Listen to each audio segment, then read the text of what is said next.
Assalamualaikum warahmatullahi wabarakatuh, mahasiswa-mahasiswi online semuanya. Salam. Di podcast kali ini kita ngajakin salah satu guru saya. Salah satu takhasus beliau ini adalah berkuda ya. Nah, ini beliau bernama Ustadz Hanif Abu Yazid. Beliau ini salah satu guru saya di Bandar Lampung. Assalamualaikum Ustadz. Waalaikumsalam warahmatullahi wabarakatuh. Masya Allah. Oke, Ustadz. Di antara banyak amalan-amalan sunnah yang diajarkan oleh Nabi Muhammad SAW, itu kan ada puasa sunnah, ya kan, Betul. sholat sunnah. Nah, itu kenapa Nabi Muhammad itu juga menyelipkan kuda itu bagian daripada amalan sunnah? Kenapa, Ustadz? Kenapa kuda? Kenapa harus Harus ya, kuda. why kuda gitu? Nah, Tem. Sesungguhnya segala bentuk amalan yang Rasulullah SAW memang contohkan. Jadi antara bukan hanya amalan ya, tapi mungkin akwal ucapan, apa yang Rasulullah SAW mengamalkan, serta apa yang Rasulullah SAW tetapkan merupakan bagian daripada sunnah. Tapi di sini berbicara di antara sekian amal-amalan sunnah, kenapa ada penekanan secara khusus ya? Ini berkaitan dengan baik kudanya ataupun menunggang kudanya. Ini ada dua hal yang berbeda ya. Jadi ada penekanan tentang kudanya sendiri dan juga menunggang kudanya. Oke, antara kuda dengan penunggang. Dengan penunggangnya. Itu dua hal berbeda. Iya, berbeda. Nah, di sini terkait masalah kuda. Perlu diketahui bahwa kuda itu adalah merupakan warisan sepanjang zaman. Sebuah catatan sejarah memang tidak bisa dipisahkan antara kehidupan manusia dengan kuda. Apalagi ini di Jazirah Arab ya, itu tidak bisa dipisahkan. Dalam sebuah hadis Rasulullah SAW bersabda bahwa kanatil khair, kuda itu dahulu itu wahsyan, kondisi itu liar. Kuda dulu sudah ada, tapi dia liar, la tarkabuha, tidak ada yang bisa menungganginya. Liar, tidak ada yang bisa menungganginya, sangat liar sekali. Dan fa'awwalu man rakibaha, dan orang yang pertama kali bisa menunggangi kuda itu adalah Ismail alaihissalam. Ternyata Nabi Ismail alaihissalam sang penakluk. Dan ternyata baik kuda dan dalam hadisnya itu memanah juga. Ternyata itu masya Allah. Dikatakan Rasulullah SAW ya, ketika Rasul di pasar melewati pasar, ada para sahabat satu sedang berkumpul. Dan Rasulullah memelototi para sahabat, memerintahkan semua, ya Bani Ismail, wahai keturunan Bani Ismail atau keturunan Nabi Ismail salam, fa inna abakum ramiyan, karena sesungguhnya bapak kalian itu adalah seorang pemanah. Jadi Nabi Ismail memiliki keistimewaan yang luar biasa, seorang pemanah dan seorang beliau pertama kali yang menaklukkan kuda yang sangat tidak bisa ditunggangi. Nah, maka itulah disebut kata para ulama menjadi kuda Arab. Ya, kuda itu dulu gak punya nama istilah jenis, tapi setelah ditaklukkan Nabi Ismail salam disebut menjadi kuda Arab. Dan maka dari itu kata para ulama dan semua sepakat para ahli kuda terbaik sampai saat ini kuda Arab. Kuda Arab. Ini menarik, Ustaz. Anda baru tahu malah justru berkuda itu pertama kali ditaklukkan oleh Nabi Ismail. Berarti sebelum nggak ada sama sekali. Nggak ada sama sekali. Oh, berarti founder sebagai penakluk kuda itu adalah Nabi Ismail alaihissalam. Dan setelah itu barulah gitu kan nabi-nabi selanjutnya, termasuk Nabi Sulaiman dan Nabi Musa, itu ada beberapa hadis yang menunjukkan keduanya itu mereka ada interaksi dan juga keterkaitan dengan kuda.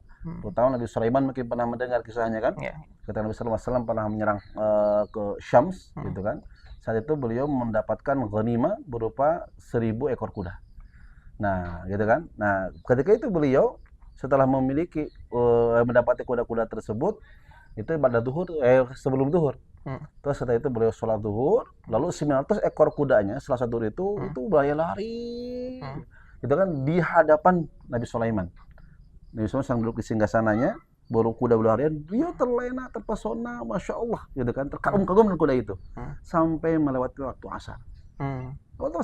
Dan ternyata para pengawalnya dan para menteri-menteri saat itu tidak ada yang berani mengingatkan Nabi Sulaiman telah masuk waktu asar.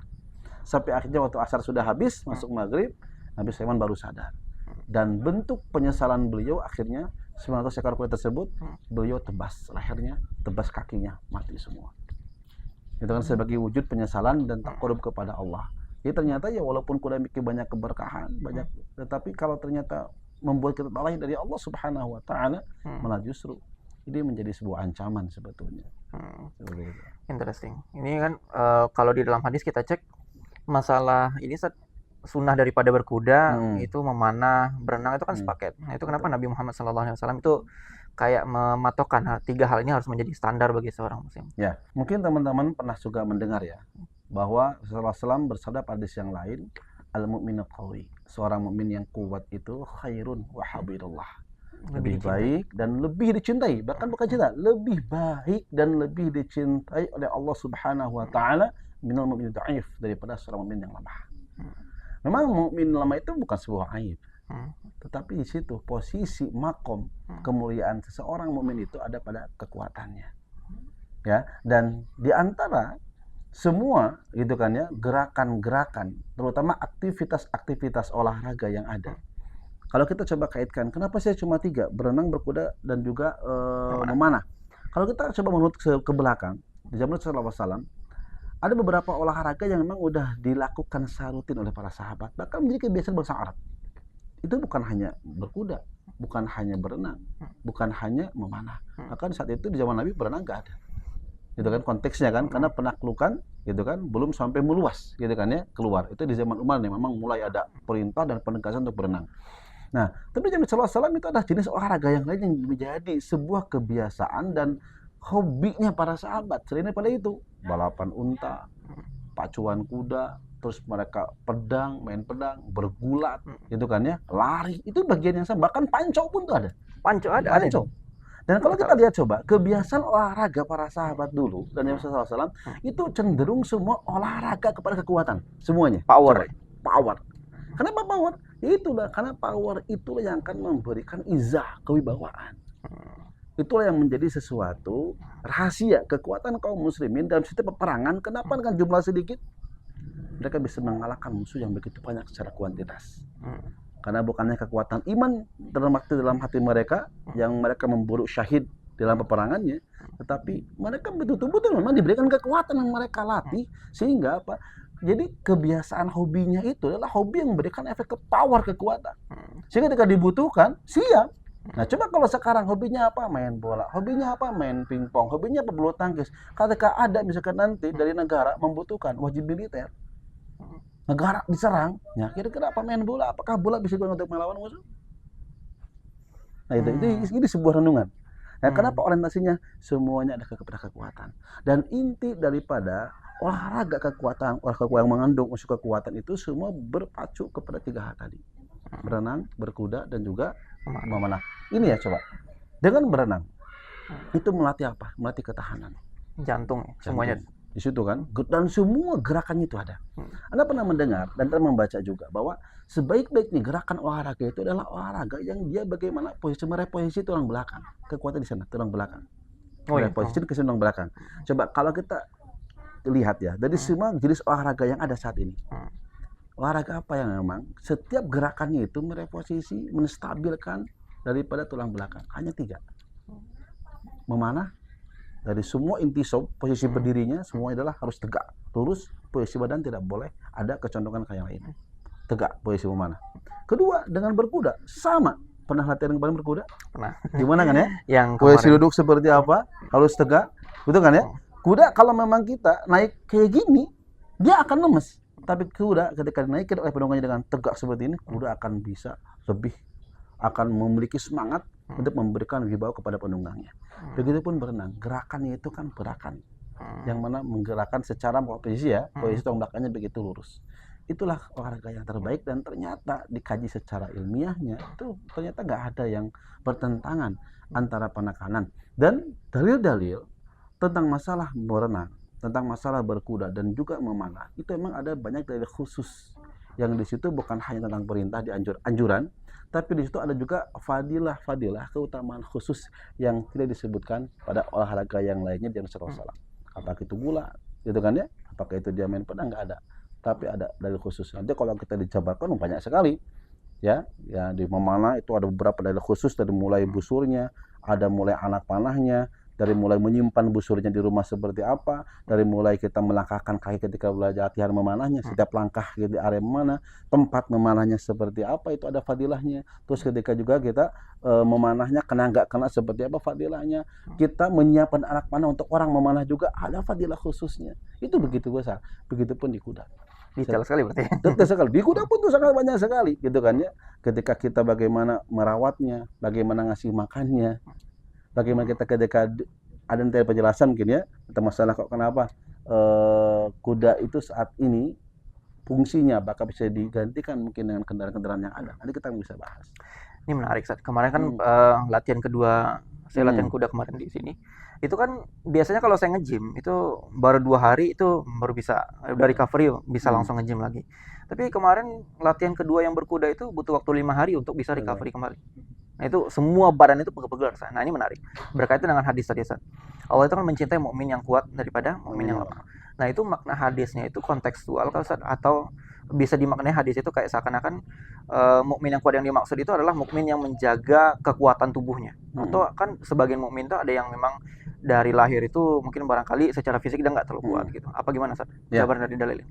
Bahkan di sini memang ada semua ulama berbeda pendapat terkait masalah apakah kontekstualnya tentang masalah khusus kepada fisiknya atau memang di situ berkaitan dengan masalah kekuatan yang bersifat misalnya kekuatan imannya, kekuatan akidahnya, kekuatan intelektualnya yang memang diorientasikan untuk berdakwah ataupun memang untuk membela agamanya. Kan gitu.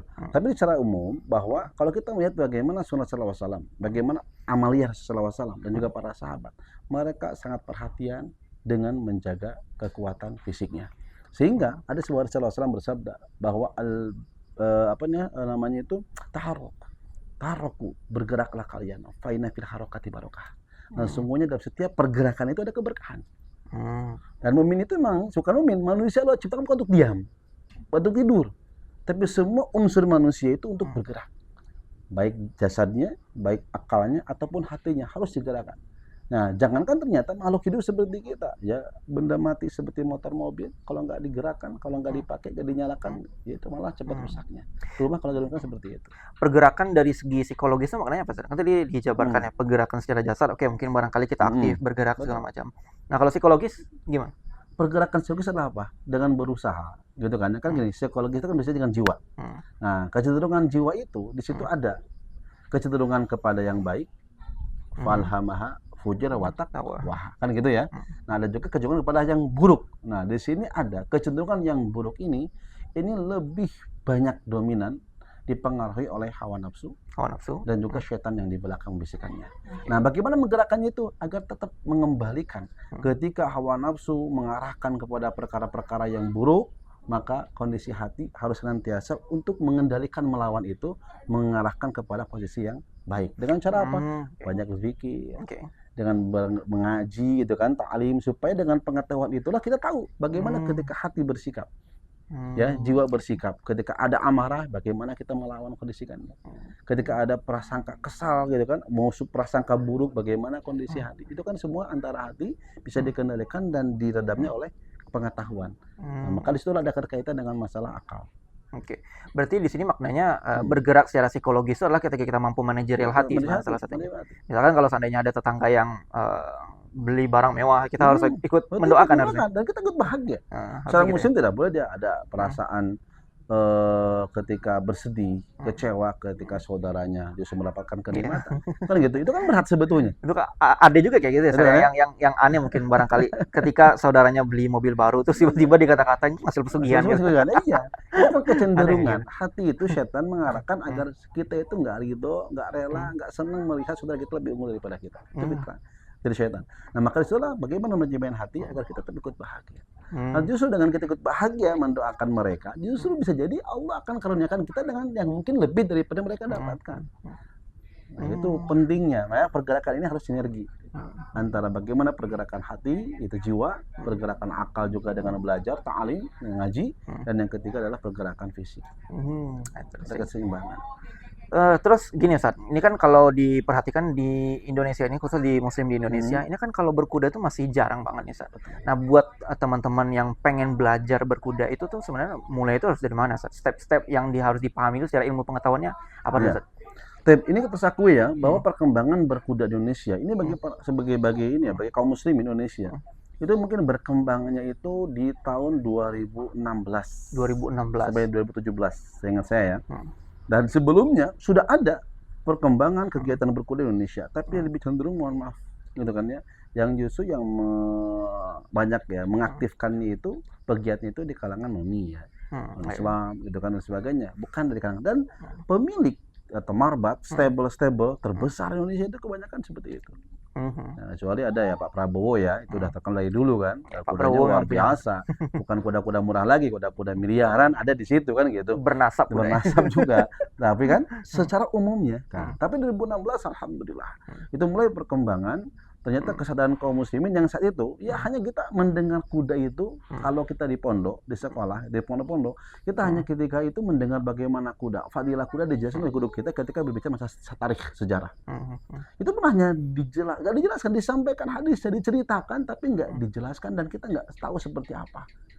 Gitu kan, bagaimana kita bisa merasakannya, bagaimana kita bisa melihat kudanya langsung, bagaimana kita nggak pernah. Nggak dapat Nggak atmosfer. dapat atmosfernya di situ, nggak dapat. Jadi hanya tahu kuda itu dalam apa? Hewan aja, olahraganya sunnah, selesai.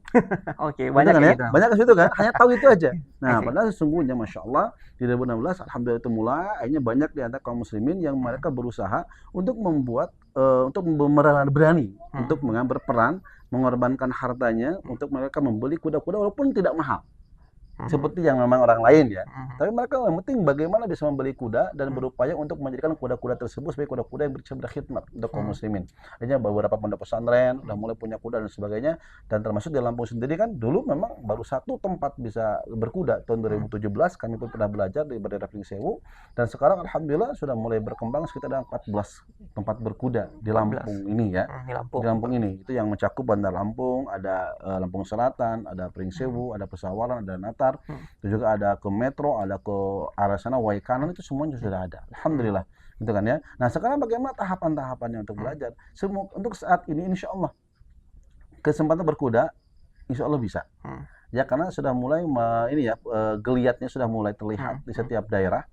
Dan sekarang dari segi untuk biayanya juga itu lebih ini ya, lebih bersahabat, worth it lah dengan kita. Karena kan pemiliknya memang sahabat-sahabat kita juga, saudara-saudara kita juga, sehingga tidak terlalu mahal. Nah, jadi tahapan yang paling penting ketika memang sudah ada daerah masing-masing tempat untuk berkuda, maka hal yang paling utama itu adalah bagaimana kalau kita ingin bisa menunggang kuda, ingin kita betul memiliki interaksi kuat dengan kuda, adalah kita mulai dengan namanya bonding. Ya, bonding interaksi itu adalah interaksi, menyatukan ya hati antara kita dengan kuda. Karena gini, bagaimana mungkin kita bisa nunggang kuda? Kuda itu kan sebuah hewan yang secara fitrah liar. Tapi dia ketika menemukan sosok yang bisa menaklukkan, menunggangnya itu yang bisa mengendalikan dia, memimpin dia, membuat dia nyaman, membuat dia berani, membuat dia yakin, maka kuda akan samina wa ta'ala. Ketaatannya luar biasa, akan patuh tunduk mengikuti semuanya. Nah, tapi di situ kan berarti harus ada membangun dulu interaksi dan kesatuan hati di antara kita, ya kan? Betul. Itu bisa paham ya. Nah, maka dari itu gimana caranya? Bonding itu dengan cara apa? Bonding itu banyak tahapannya. Yang pertama bagaimana menghilangkan keraguan kalau kita ragu. Kedua adalah menghilangkan rasa takut karena tidak mudah untuk kita bisa langsung interaksi dan bisa menyatukan hubungan hati dengan kuda. Betul kan? Karena apalagi mungkin dengar-dengar biasa kuda dipakai kuda renggong, kan yang juga dari ada kuda yang nendang. Gimana kan kebanyakan orang takut. Walaupun ada keinginan nikat. Nah, maka itu caranya gimana? Nah, caranya adalah bagaimana kita interaksinya dengan berupaya gini. Setiap makhluk itu paling senang kalau dia dikasih makan. Nah, maka hal yang pertama kali adalah apa? Kita bangun hubungan dan beri makan kepada mereka. Setiap datang lihat kuda, maka ambil makanan. Ya, kalau memang ya makanannya itu yang paling istimewa kuda itu adalah wortel seperti wortel. Apapun, tapi gak semua orang suka. Tapi wortel semua kuda itu rata-rata suka.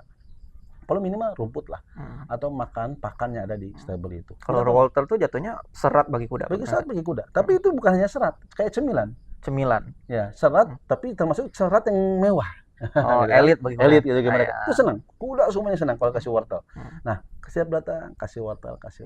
Nah, tapi hal yang penting sebelum kita memang nanti ya, mungkin di antara teman-teman ada yang pengen beli kuda dan sebagainya. Pengen dia memang ingin mendapatkan keberkahan dan manfaat setiap hal dari kuda, tapi mereka mungkin belum memiliki biaya atau harta untuk membelinya. Minimal apa? Kalau ada di sekitarnya tempat-tempat bisa berkuda, tempat-tempat memang yang ada di situ bisa kita belajar berkuda, maka mulai berinteraksi dengan sering main ke stable tersebut, ke tempat tersebut, interaksi. Tapi satu hal yang paling penting adalah kuda itu punya karakter yang berbeda-beda seperti manusia. Iya, betul. Ya, itu pengaruh ya. Baik secara faktor usia mempengaruhi atau faktor ini kedekatan apa yang mereka alami pelatihan mungkin ya, kedekatan dan pelatihan oleh para pelatih atau perawat itu kan mempengaruhi kuda. Jadi kuda itu ada yang suka gigit, ada yang memang senang dielus, ada yang nggak suka, ada macam-macam. Nah, maka ketika kita mau pendekatan, interaksi dengan kuda, tanya dulu kepada perawatnya. Mang, ini kudanya seperti apa? Oh, ini baik ini senangnya kayak gini, ikuti. Tapi kalau kata ini suka gigit, jangan ya, jangan macam-macam. Itu harus tahu cara triknya. Kalau kuda-kuda yang mau gigit itu ada tanya ke perawatnya, pendekatannya kalau orang yang baru itu jangan. Karena kuda kalau yang suka gigit protekс. Dan kuda itu sebetulnya nih, kuda ketika dia suka nyerang, kalau orang datang baru nyerang, itu biasanya dia punya trauma.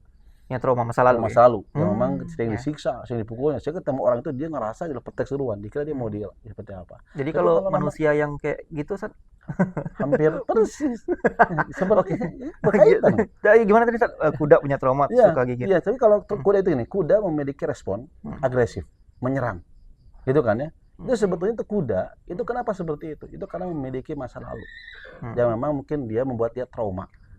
Trauma apa? Biasanya karena ada tekanan-tekanan, intimidasi, bahkan mungkin penganiayaan yang dilakukan oleh para perawat sebelumnya. Berarti secara ini respon tubuh dia itu sebenarnya untuk melindungi diri dia. Semua hewan kan seperti itu. Oke. Gitu kan? Tidak ada hewan yang mau menyerang, lebih cenderung akan melindungi, itu membela diri. Jadi untuk memang proteksi untuk melindungi dirinya, kan gitu. Tapi dengan pendekatan memberi makan, itu merupakan sesuatu yang pasti akan meluluhkan hatinya. Tapi setrauma-trauma apapun kuda itu di masa lalunya, itu ketika kita beri makan, ada kemungkinan nggak trauma itu mendingan gitu? Ada. Tapi dengan cara yang tepat. Tapi butuh waktu juga berarti. Butuh waktu dan cara yang tepat. Itu insya Allah. Kalau gini ya, semua kan seperti itu kan. Ya, seorang punya trauma itu kan, trauma dia masalah apa? Dia pernah tersakiti, mungkin dia masalah cinta, pernah dikhianati. Caranya apa? Dia harus betul-betul, ya obatnya cinta lagi.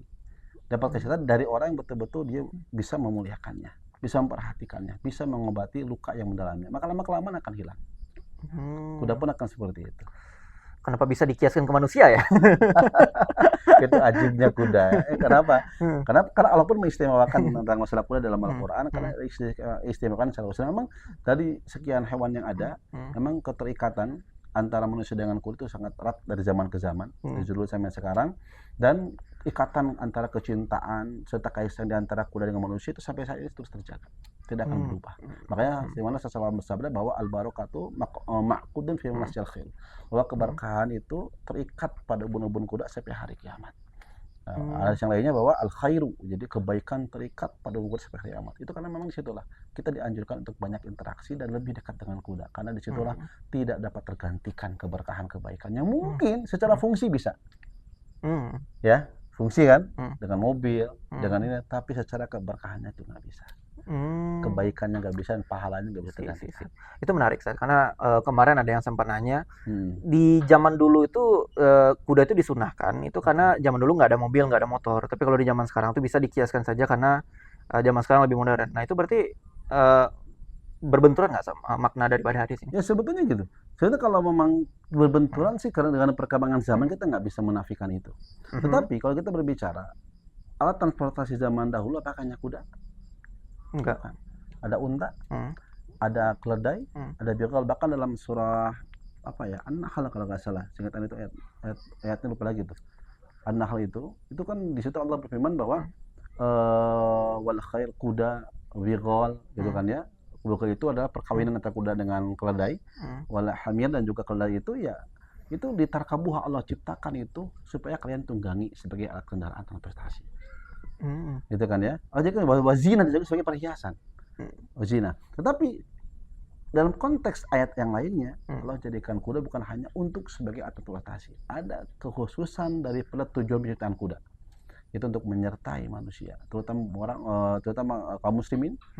Untuk apa? Untuk memperjuangkan agama Allah. Termasuk dalam Al-Quran surah Al-Anfal ke-60 kan, Allah berfirman, wa'idul lahum mastata'tum min quwwah min ribatil khail turhibuna bihi aduwakum. Bahkan dalam surah Adiyat itu kan sebetulnya orientasi surat tersebut namanya kuda perang gitu ya. Tetapi inti daripada pesan yang Allah ingin sampaikan tersebut bukan masalah tentang kudanya, tapi bagaimana Allah ingin menyindir manusia yang tidak taat patuh kepada Allah dengan perumpamaan kuda perang. Itu satirenya Allah Subhanahu wa taala kepada manusia itu ada di surah Al-Diyat. Jadi ketika hewan seperti kuda saja bisa merelakan nyawanya, rela dia berlari kencang terengah-engah, mengikuti Tuannya. Tuhannya. Hmm. Kan gitu kan? Padahal kan tuannya cuma ngapain aja? Hmm. Merawat, bersihin badannya, mandiin, ngasih makan. Betul kan? Cuma segitu gitu loh. Betul. Tetapi kuda bagaimana ketika dia merasakan banyak kebaikan didapati daripada pemiliknya, gitu kan? Maka dia rela untuk mengorbankan nyawanya, rela untuk melakukan segenap kemampuan yang dia miliki untuk mengikuti dan untuk membahagiakan majikannya. Walaupun dia harus wahai terengah, dia siap. Walaupun dia harus memang dia berlari kencang sampai memercikan bunga api gitu kan ya. Itu kan nggak mudah, itu lari yang begitu luar biasa.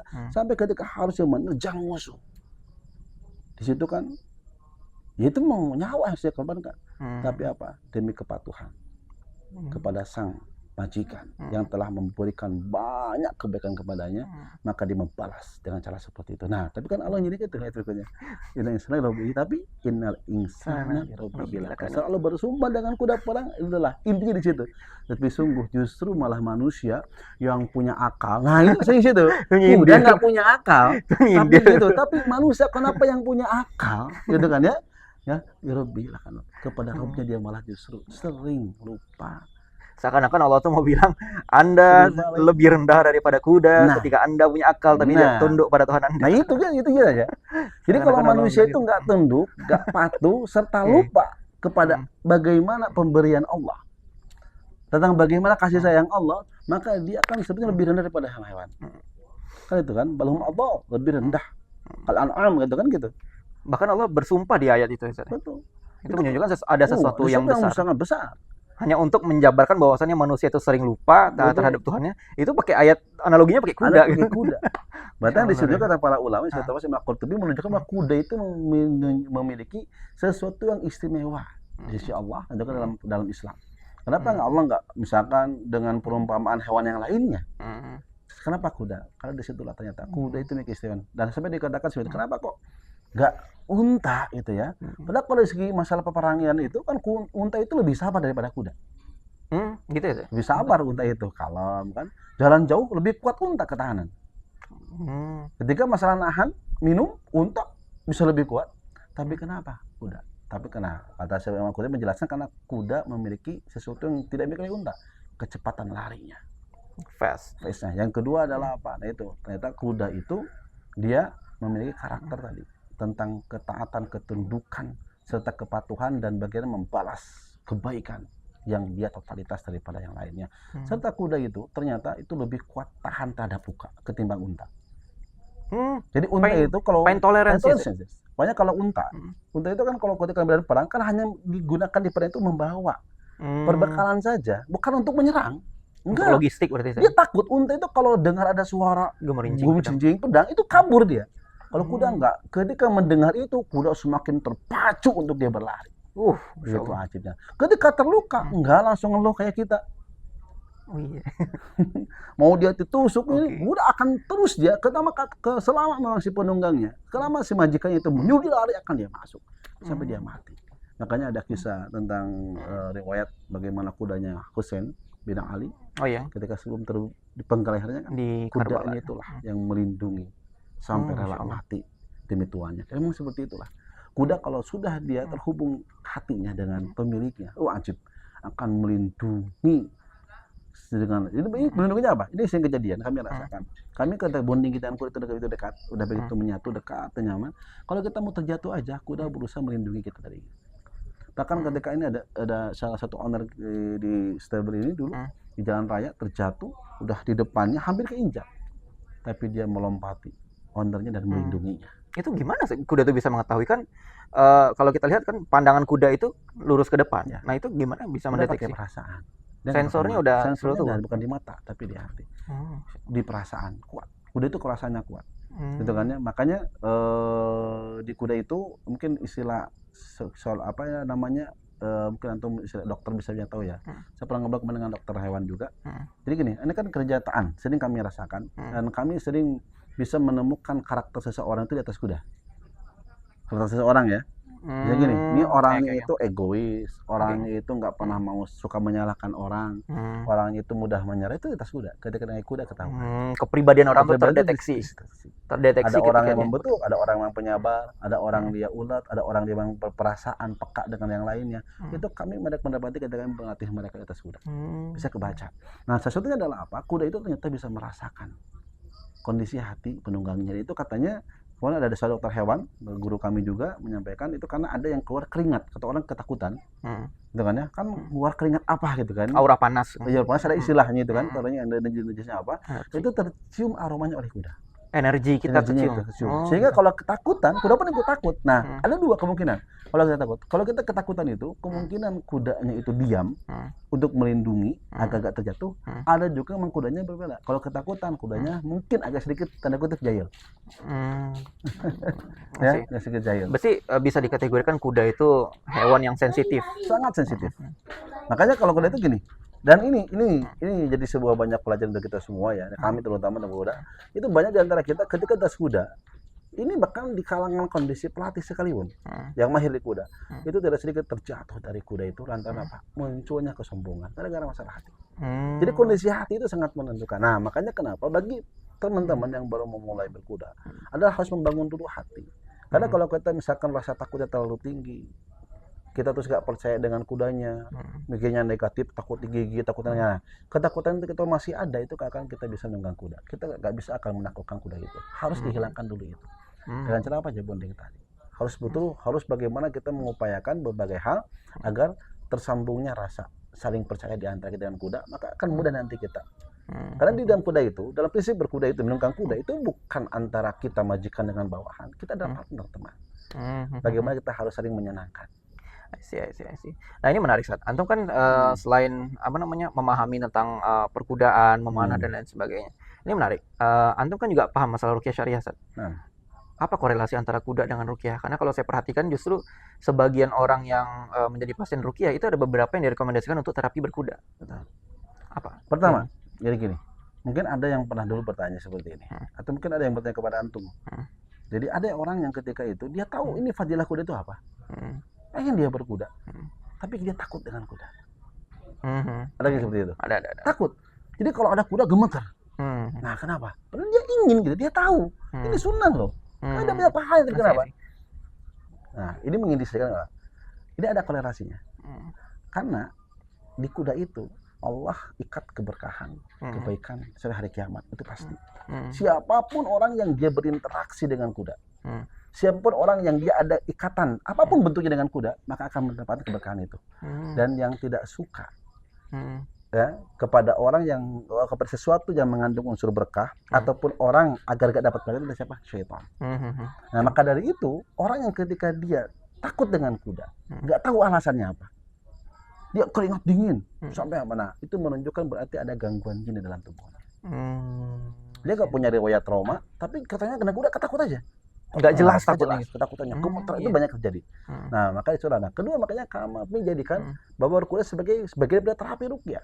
Karena itu orang yang di pasien ruqyah identik dengan gangguan jin. Nah, bagaimana untuk bisa memberikan gitu kan efek aktivitas dalam terapinya dengan kuda. Karena tadi ada keberkahan yang tingkat dalam kuda itu yang kita harapkan.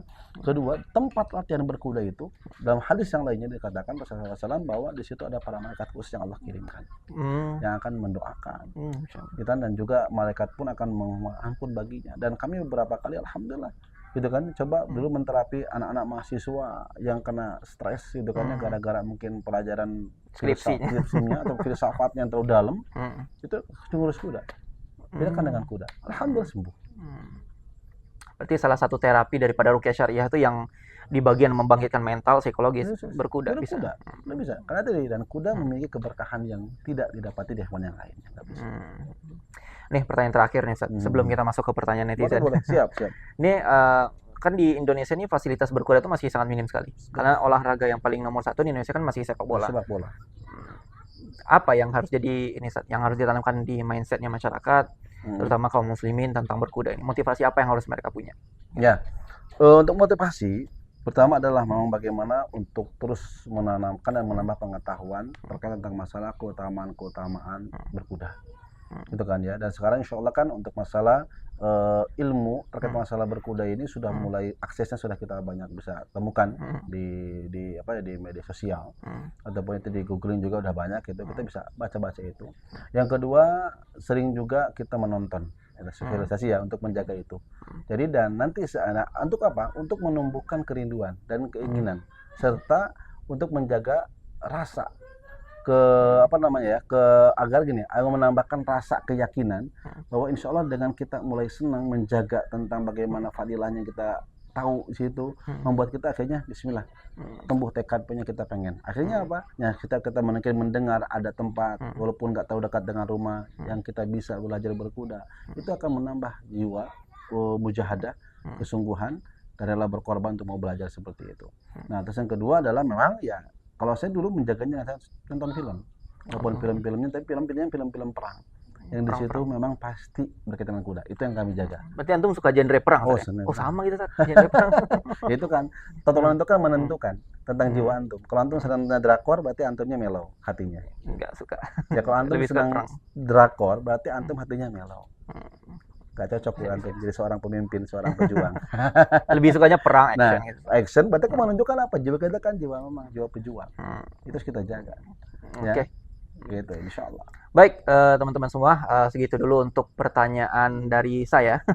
Ini kita langsung masuk ke pertanyaan-pertanyaan para teman-teman di Instagram, para mahasiswa-mahasiswa online. Tapi sebelum itu buat teman-teman yang lagi ada di Bandar Lampung, buat teman-teman yang mau berkuda, nah lokasi yang tempat saya sekarang ini ada di daerah Lampung Selatan, di daerah Jati Agung yang di dekat ITERA. Jadi buat teman-teman yang mau berkuda, nanti cari aja di Google Maps Sultan Stable, nanti akan diarahkan ke sini. Nanti akan dibimbing langsung sama Coach Salim ya. Beliau tuh pelatih yang sangat berpengalaman dan saya juga dibimbing sama beliau.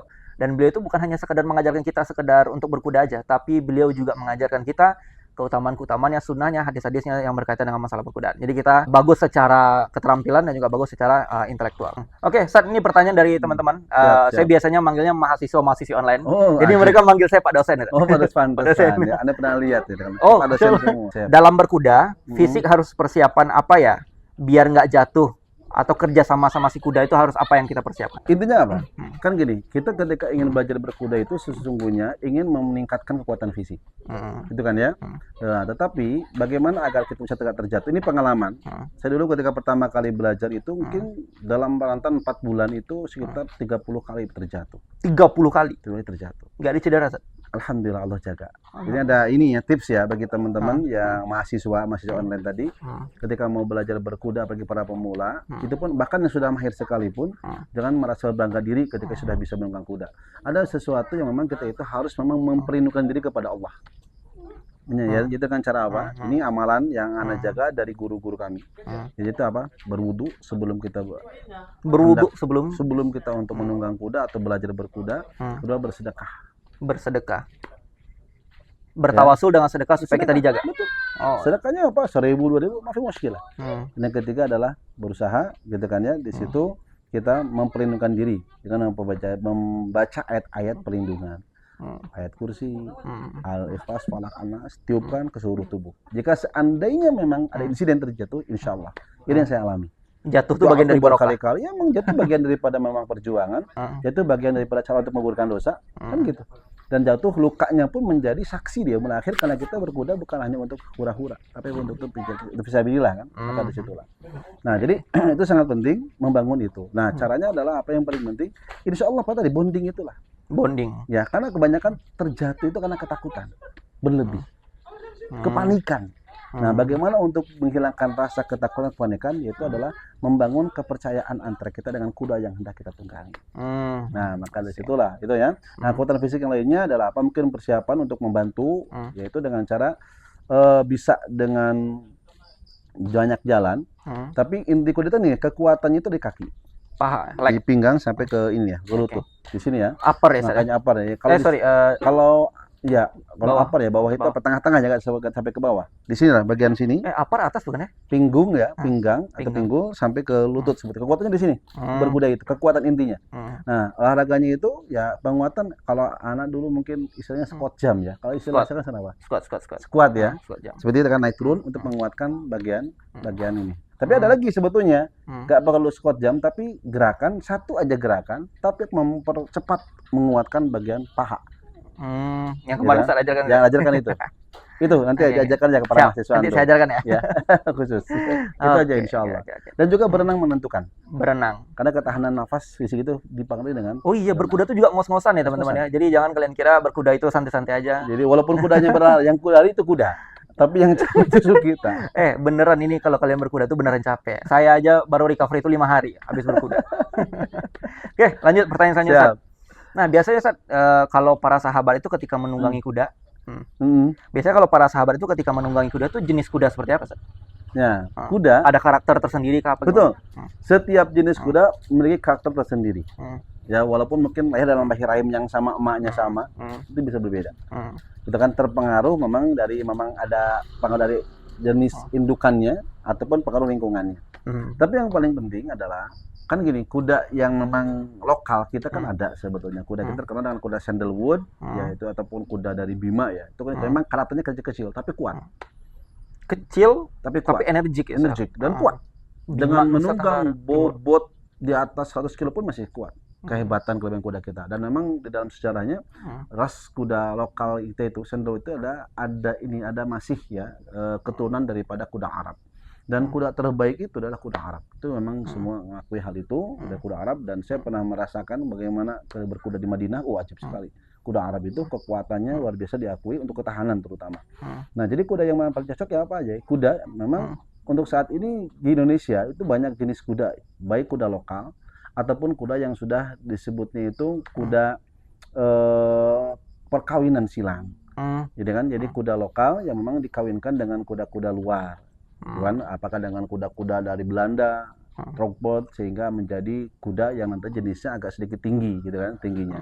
Itu pengaruh. Nah, karakter kuda lokal itu sifatnya panas, agresif, energik, agak liar gitu kan karakternya. Nah, tapi kalau memang kuda-kuda luar, terutama di Eropa ya, itu yang karakternya ada agak berit, kalem. Apa mengaruhi juga ya geografis di wilayah dingin gitu? Sangat mempengaruhi. Sangat mempengaruhi. Nah, maka dari itu kuda-kuda yang banyak sekarang digunakan untuk berlatih itu adalah kecenderungan kuda-kuda yang memang hasil kawinan daripada kuda luar dengan kuda lokal. Itu karakter pengaruh dari kuda-kuda luarnya itu lebih membuat kudanya lebih tenang, lebih kalem. Dan satu hal lagi memang setiap kuda itu pada prinsipnya itu bisa kita gunakan untuk berlatih berkuda selama kuda tersebut dilatih oleh para pelatihnya untuk memang dia siap berkhidmat melayani siapapun untuk belajar berkuda. Karena nggak semua kuda bisa seperti itu. Pertanyaan selanjutnya ini terkait dengan para wanita. Ini ada wanita yang ingin berkuda. Jadi apa hukumnya kalau seandainya wanita itu belajar berkuda, tapi yang jadi coachnya itu laki-laki? Terus yang selanjutnya kalau wanita itu punya anak, bagi seorang ibu yang pengen anak laki-lakinya berkuda, anaknya berkuda, nah itu apa yang harus dilakukan supaya anak ini safety gitu? Ya. Jadi ketentuan tentang masalah berkuda mungkin nanti ada kaitan dengan memanah. Hukum bagi perempuan itu sebetulnya bukan sunnah, tapi mubah. Itu kan sebagian hukumnya memanah. Tapi itu karena orientasi memanah berkuda kan untuk jihad. Maka laki-laki hukumnya memang dianjurkan, sunnah bahkan wajib. Tetapi bagi wanita itu memang akan menjadi berpahala. Berkudanya itu memang ketika diniatkan untuk memberikan kekuatan, kesehatan. Gitu kan ya. Karena kan dengan niatnya itu supaya dengan sehat bisa memaksimalkan ibadah. Dengan sehat bisa betul-betul memaksimalkan ketaatan dalam mengurusi suami, mengurusi anak-anak di rumah. Kan gitu. Yang kedua adalah jadikan momentum untuk silaturahim dengan komunitas-komunitas muslimah yang ada. Gitu kan, itu di situ niatnya ke situ gitu kan ya, dan juga untuk menjaga harga diri. Kalau ada apa-apa kan nggak ketergantungan. Izzahnya di situ, melindungi di izzah diri dan juga anak-anak terutama. Ketika suami tidak ada, diperbolehkan. Tapi dengan beberapa catatan. Yang pertama tidak boleh ada ikhtilat ketika berlatihnya, gitu kan, antara dengan perempuan. Yang kedua memang sebaik-baiknya pelatih jika seandainya di situ memang ada yang sudah bisa berkudanya itu adalah akhwat, maka sebaiknya adalah pelatihnya akhwat. Jika memang saya tidak ada, itu diperbolehkan. Tetapi ini kalau anak pribadi ya, ini strateginya gimana untuk menjaga marwahnya seorang perempuan dengan cara harus suaminya dulu kalau dia berumah tangga. Suaminya dulu harus belajar kuda. Suaminya udah bisa, maka suaminya langsung yang ngajari istrinya. Itu lebih terjaga. Itu yang ini ya konsep ya, prinsip aneh seperti itu. Siapapun kalau ada umahat, akhwat yang ingin belajar berkuda, ternyata udah menikah, ya udah suaminya berkuda jadi dulu. Nanti ketika kami latih, suaminya yang lebih interaksi lebih kepada kami hanya mengarahkan. Itu untuk menjaga antisipasi ya, sebagai solusi terbaik saat ini. Gitu kan ya. Dan bagi orang tua yang ingin anaknya berkuda, tadi apa pertanyaannya? Biar aman gitu, biar nggak jatuh gitu anak Ya, segala macam. sebetulnya dalam proses belajar itu jatuh itu merupakan bagian daripada proses ya. Nggak bisa dipungkiri, pasti akan ada. Tapi yang paling penting adalah bagaimana berikhtiar agar tidak terjatuh. Nah, pertama nanti ada beberapa biasanya. Pertama, yang menentukan itu adalah bagaimana membuat anak itu cinta dan suka. Jangan memaksa anak belajar berkuda kalau anak tidak mau. Ini pengalaman anak. Dulu anak-anak itu usia ketika 6 tahun, anak pengen dia itu bisa berkuda. Anak paksa, bukannya bisa. Malah merengut, marah, dia nangis. Semakin dipaksa, semakin kita tekan. Ayo yang mau. 2-3 menit nggak mau dia jalan lagi. Karena biarkan. Udah. Habis itu apa? Datang ke stable, kasih makan kuda. Nah, kasih makan kuda. Beberapa pekan ngasih makan kuda datang itu. Sampai dia mulai senang. Sampai datang dia pengen ngasih makan. Setelah itu ternyata apa? Dia minta langsung. Dia pengen belajar berkuda. Ketika minta, anak latih 1 pekan. Dan terbentuk udah cinta. Walaupun jatuh, dia nggak akan mengeluh. Oke. Gitu kan ya. Ketika jatuh juga tidak akan terlalu parah. Ini pengalaman kami. Berarti ini tergantung bagaimana orang tua itu mengarahkan ya, bukan memerintah secara langsung kayak gitu. Mengikuti aja. Karena sifat anak itu memang ya jangan dipaksa. Biarkan dia main. Dan betul-betul keinginan tersebut bukan dari orang tua, tapi anak yang ingin. Makanya bagaimana cara orang tua menginginkan adalah bagaimana membuat anak itu cinta dengan kuda. Itu aja kan. Itu yang paling pertama. Kalau udah cinta dan dia minta dan dia ingin yang dia, maka dia yang kita bisa maksimalkan. Oke, ini pertanyaan terakhir, Sat, dari mahasiswa online. Hukum daging kuda itu apa, Sat? Halal. Halal. Oke, terima kasih.